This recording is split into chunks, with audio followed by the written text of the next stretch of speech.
everyone! Welcome to my first actual educational video on this channel in which I'm going to teach.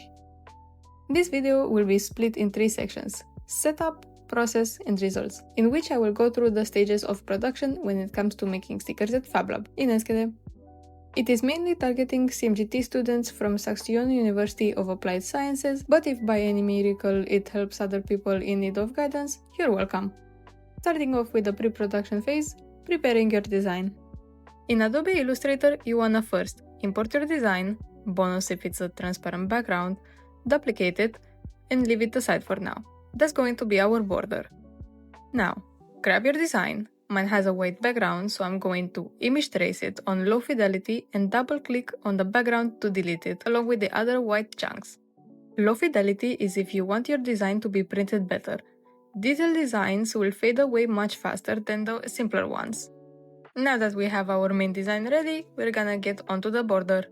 We're first gonna go in with some image tracing again, this time on silhouettes. Then click expand. Your design may have multiple outlines, so for better performance, double click on those and clean up remaining unwanted shapes. Your silhouette should be looking something like this. By clicking on the silhouette, increase the stroke as much as you want the white border to show up on the sticker. I'll stick with 20. If it's another color, make sure to switch it back to black. Grab your design again, go to Object and Rasterize, then image trace it again with silhouettes. Don't forget to click Expand. Choose the fill color as white, and for the stroke color, make it a 0.25 thickness.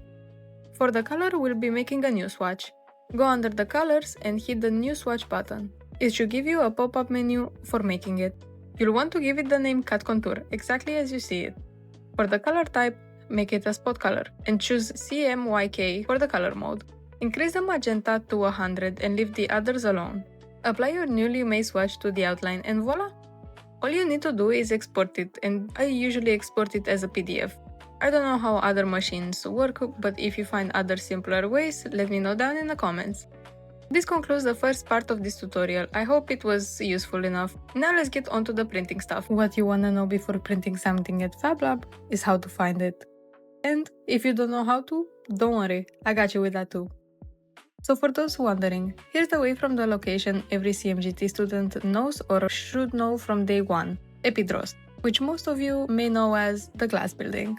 Start in front, find the red building right in front of Epidrost, go right, down the stairs, and find FabLab as shown in the video. Press the button to open the door and watch out for the green light at the traffic light to make sure you can go in. For using the print and cut machine, you need to either have your own USB stick or put your files on one of the sticks provided at FabLab through the laptops on site. Start by checking for the material, but do check with the staff for the right material that you want to use. First, make sure no one is using it. Then you want to insert your material. For stickers in general, you will need the semi-permanent vinyl, either glossy or matte, it doesn't matter. For loading your material, you first wanna unscrew the side supports and bring them to the far edges. They will hold the roll. Screw them back in tightly. You don't want the roll to fall. That's how you load your material. If you look to the left, there is a lever. That will be holding your paper still while you pull the paper on the other side. When pulling the paper to the other side of the machine, if you watch closely, there are arrows on each part to where the paper needs to fall perfectly on. In front of the machine, if you lift up the protection glass, you'll see 2 material arrows pointing outwards. Stick the paper underneath those. Now you have your material loaded. The laptop on top of the machine will be your friend for this process. It will already be open in VersaWorks, the app that you need, and you simply need to add the designs from your folder to any of the queues. So, File, Add Job to Queue, Queue of your choosing. You should be able to see the design on a preview page. If your contour is done right, it will appear as a dotted line around the illustration. If you still can see the pink line, you didn't do something right. Now double click the preview page. You're now basically in edit mode, so what you can do is select the roll size of your choosing. Usually I leave it on custom roll. First check the box Get Media Width, which will preview how wide your printing will be, and then center on media box.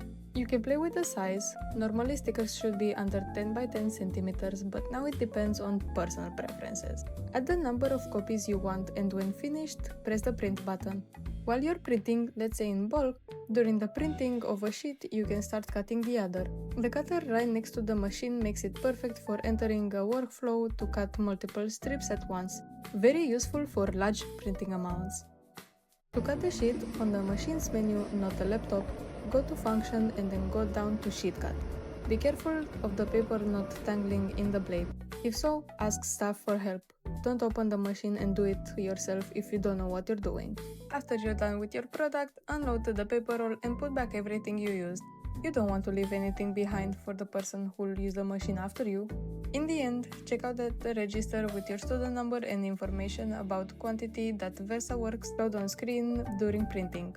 Hope you took enough pictures. If I missed anything or information seems unclear, please let me know down in the comments and I will do my best to respond or make a follow-up video if there's too much info to cover up. Thank you so much for your interest in this video, and if you'd like to support me in making some more videos like this, I'll humbly ask you to hit the subscribe button and like this video.